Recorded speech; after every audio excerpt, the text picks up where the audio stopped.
humerus can injure the radial nerve. This compression halts nerve signals to the forearm. Without these signals, the wrist cannot extend. This results in a condition known as wrist drop. Hi, this is Umar Farin. In this video, I will explain the wrist drop exercise. If you have wrist drop, should you immediately start the strengthening exercise? Not necessarily. The radial nerve is not activating your wrist extensor muscle, forcing strengthening to may not be useful early. Think about the wrist drop rehabilitation. We classify into 4 stages. Stage 1. Protect the wrist. Stage 2. Maintain wrist, finger and thumb mobility. Stage 3. Begin active movement as the nerve function return. Stage 4. Add some resistance or weight and training your hand.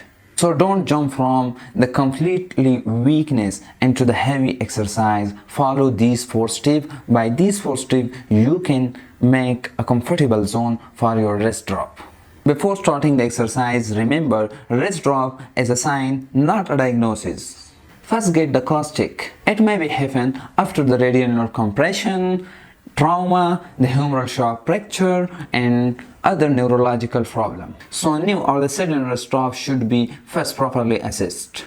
If there has been fracture, surgery, deep injury, or the nerve transition, your rehabilitation program will be completely different. For the wrist drop, we are starting from the stage first.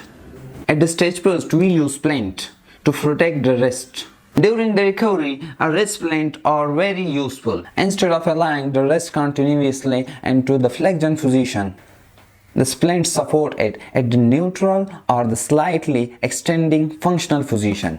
This can improve the hand position and help to prevent stiffness and contractures. Some patients may also use a dynamic splint by which they assess the finger extension. The exact splint should be ideally selected and fitted by a hand physiotherapist or the qualified clinician.